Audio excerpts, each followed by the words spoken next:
What's up, guys? I want to welcome you back. Hope you're having a good one. The X-Men season is coming to a close, and I thought now would be a better time than ever to go ahead and share with you the decks that I personally took up to Infinite.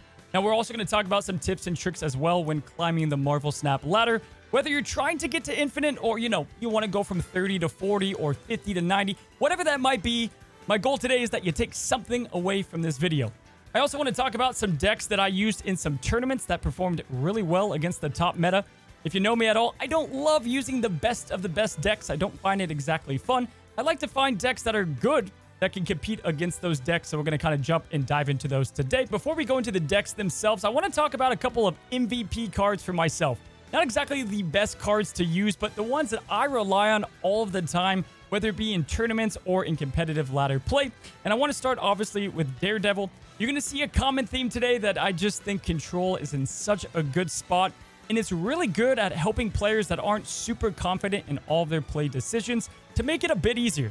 I think Daredevil's in a great spot with 5 drops right now being super important. You don't even need to have Professor X or Gamora, even though they obviously synergize well. Daredevil just gives you the intel you need, whether to snap, to leave, to, commit more in a lane. Really good card. I can't praise enough. Also, since all of the nerfs, guys, Storm, you're going to see here in just about the majority of my decks today, because Storm was one of the best cards in the game, and now she's back as one of the best cards because of the control elements that you can do with Storm. Just great to shut down a lane early and limit where these big Shuri or Thanos spamming stone decks can play their cards. Combining Storm with a very good card that I don't see utilized nearly enough, and that is going to be not the good dog, but the good cat in Goose. Guys, if you have Storm and Goose in a deck, you're looking at master control, right? You're shutting down 2 different lanes that they can't play a Red Skull in or some giant card, and it kind of pigeonholes the opponent to try to do something that their deck wasn't designed to do. Meanwhile, you have a deck that is easily able to fit into these closed-off lanes. Now, those are 2 of the top ones that definitely I wanted to talk about first, or 3 of them. Lastly, guys, Darkhawk. Can't really praise him enough. I talk about him plenty. The biggest thing about him and why I think he's such a good card is he doesn't need a lot around him to be just good value. Rock Slide or just Beast and Korg or several other options can get the value that you're looking out of Darkhawk. Not to mention like Subterranea. There's so many locations that work with this guy as well. So Darkhawk is definitely one that I would put into the majority of my decks because, again, he doesn't need that much around him. Now, there are 4 main decks that I played during my road to Infinite this season, and we start with Rocks and Hawks. Now, this is the deck that I played in a tournament versus some of the best card players across a multitude of games a few weeks back. Now, I was able to take down several pre-nerf Thanos decks, and simply put, it's one of my favorites, largely due to, well, Agent Coulson. In combination with Quinjet and Zabu, every game is a little different, and you're able to always have a surprise card as your opponent won't know which powerful 4 and 5 cost card you snagged. Now, if you decide not to use it, you have the Fuel for your Devil Dinosaur and Mystique combo, or you can play the Value King in Darkhawk alongside either Rock Slide or Shang-Chi if you did get Zabu on the board. Now, best of all, Moon Girl is there to give you even more abuse with things like She-Hulk or multiple Mystiques, and is currently what I consider my favorite deck in Snap. And lastly, the best part about the deck is, with Arrow being nerfed, we have a lot of room for throwing in other cards. I've done this deck with Dr. Doom, Magneto. There's a lot of flexibility that you can play with depending on your collection. Next, the Meta Buster was absolutely responsible for a huge part of my climb this season. The deck simply has an answer for just about everything. It gives you great practice in terms of counters and is very simple to understand and execute. Now, I do have a full video breaking down everything from the turn-by-turn plays to the best practices, so I will link that down in the description below. But in short, you want to use Sunspot and the combo of Zero and Lizard together, and sometimes even an early She-Hulk, to establish priority and never really lose it. Now, turn 5 should always be Wave if you do have She-Hulk in hand, alongside one of your other 5-cost cards, or simply put, you could put Zero and Red Skull together. You could do She-Hulk Arrow, She-Hulk Red Skull, or just Dr. Doom. Now, another kind of version of that deck that I call She-Waves. I told you guys I was big on control this season, and this deck really highlights that. We have great ways to get power and priority and shut down a lot of different lanes through different options like Goose and Storm. We have Daredevil in the deck for some nice control. Now, you might notice we don't have Professor X in the deck, and that's fine. We're going to go ahead and use our Daredevil advantage to either Juggernaut, throw Goose on the opposite lane if it's something like Shuri, or we could do nothing on turn 5, float into turn 6 with She-Hulk and Iron Man, or She-Hulk and Valkyrie.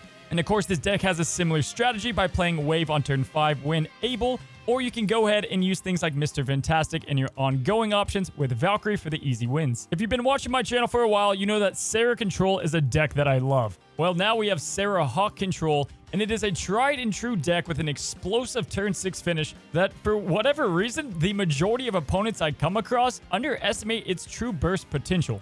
Now, we do have Arrow in the deck, and it can be switched out for something like Enchantress if you want another 4-cost drop to pair with Zabu, or you can even go with something like Magneto if you're hesitant to play Arrow after her nerf. Now, the best part is if you don't have Zabu or Darkhawk, you can always play with the OG build. However, you do need to be a bit better with predictions and countering because the deck isn't quite as strong, but it's still very good. Or again, you can search my guides for Sera Toxic and it does just as well. Now let's move on to the last deck. And again, guys, all of these are going to be good options to give you a steady climb on the ladder. Now, I've been saying it for weeks, but Sera Surfer is fully back into the meta now that Arrow is not in every single deck. Now, as stated before, Storm is very strong yet again after the Thanos nerf, and I found the deck to have most of the qualities that I look for in a steady climb. Good burst, solid curve, fantastic counter, and control.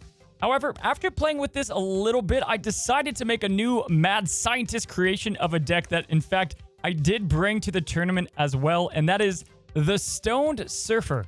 Now, this deck is absolutely crazy. The fact that we have Thanos and Silver Surfer together almost makes no sense on paper.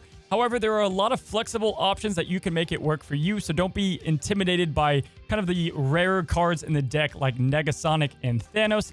However, this is a deck that I did use to climb and finish up my climb in the 90s. I do plan on making a video for the deck, but I've seen nothing quite like this, and Thanos is a great combination with the Surfer to fill out that weird curve that you get in Silver Surfer decks. Now, Daredevil and Professor X are the first ones out if you want to go and replace these cards with another option. But the cool thing is, because of the Space Stone, we can utilize cards like Vulture and Doctor Strange for a big burst of power and also surprise via Strange. Now, again, I do have Daredevil in the deck to counter things like Shuri with Goose or Negasonic, one of the best cards to pair up with Daredevil. And then we also have Juggernaut, or you can go ahead and do combos like Maximus into Cosmo. You have Cosmo to block what they're trying to do as well. And quite honestly, the card draw isn't near as bad as I thought it would be. And when you play a card like Storm for some control, you have Thanos' stones to follow up with if you don't have Juggernaut, Maximus, or some of the other options. And the stones utilities continue to be slept on, guys. Reality Stone, the Time Stone on turn 4 going into turn 5, allowing you to play 2 3-drops. A lot of this makes sense together, and I encourage you to use the shell of this deck. And if you have Thanos and you have Silver Surfer, enjoy, because I think it's a good one and it definitely helped me on my way to Infinite. Now let's go ahead and transition to some great tips and best practices on your way to Infinite, ways you can become a better player and things to keep in mind while climbing the ladder. Tip number 1 is to use 2 or 3 surprise cards per deck. We're starting off with a good one, and I've toyed around with making a video just about surprise cards.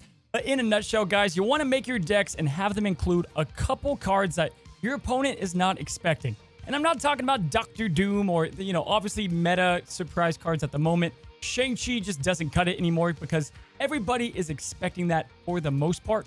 Not saying you don't want to put Shang-Chi in the deck, but he's not exactly your surprise card. Cards like Polaris, cards like Omega Red, Juggernaut, Rogue, things that you don't really see all that often can definitely take your opponent by surprise. Tip number 2 is learning to snap or not snap in the right moments. This one's pretty important, guys. Definitely one that I see plenty of people make mistakes around, and that is just snapping at the wrong time and not snapping at the right time. Simple enough, and we'll talk about it as well, but if you get your win condition cards right, you should snap. And whether that's turn 3, 4, 5, you don't want to snap at the wrong times, but at the same time, you also don't not want to snap. Excuse the double negative. I see people all the time with an amazing hand. Glorious board, everything looks perfect, and then they're going into turn 6 and they're like, I'll take the 2 cubes. I just lost 8 in a row, 8 times, whatever it might be.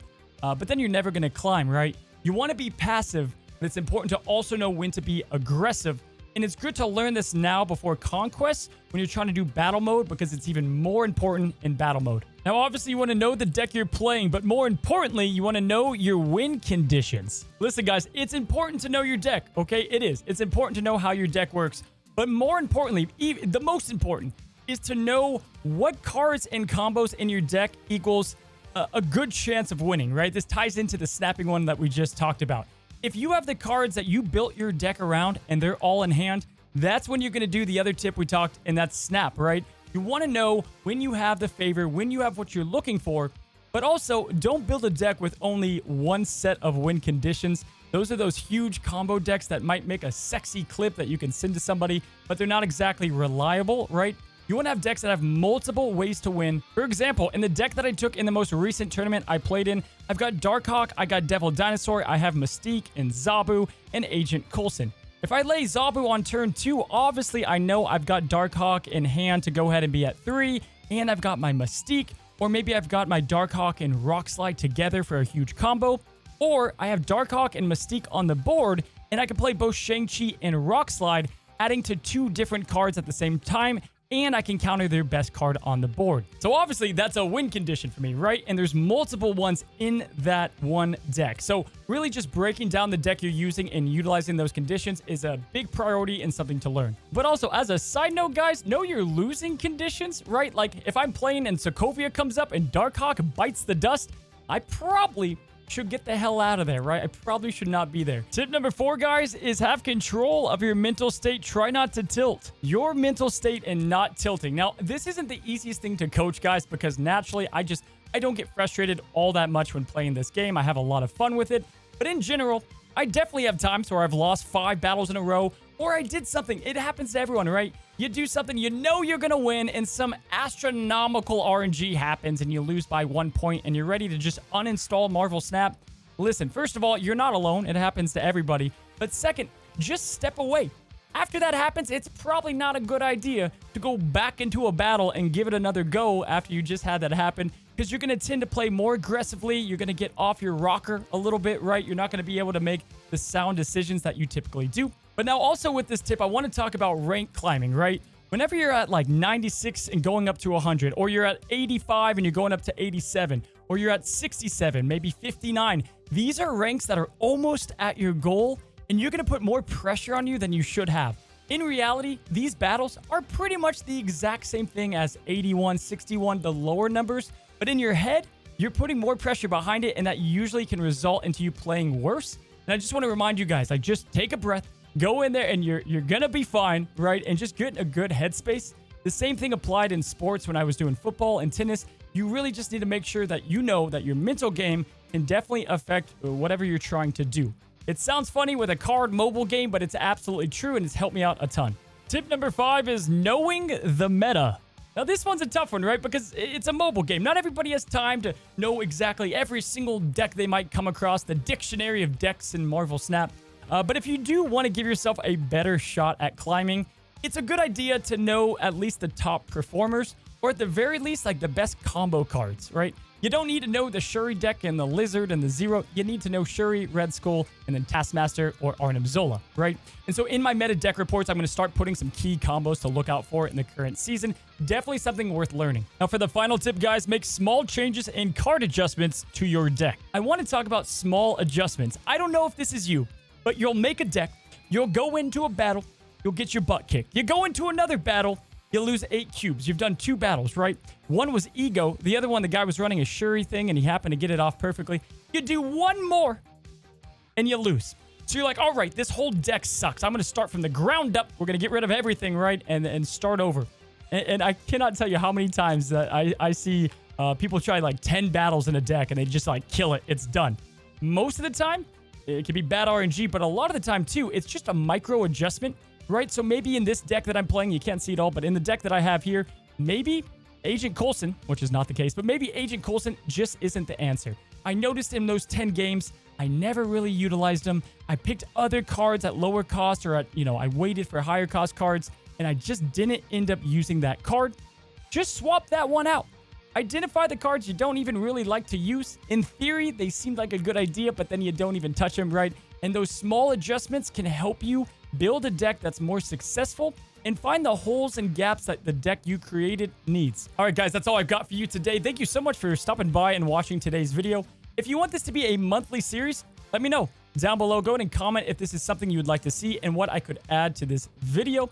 Also, if you have not already and you want to help support this channel, go ahead and take a second to press subscribe. You can leave anytime and it helps a lot. I hope you guys have a good one. Good luck hitting the rank that you have destined or made a goal for yourself for this season. And until the next one, happy snapping.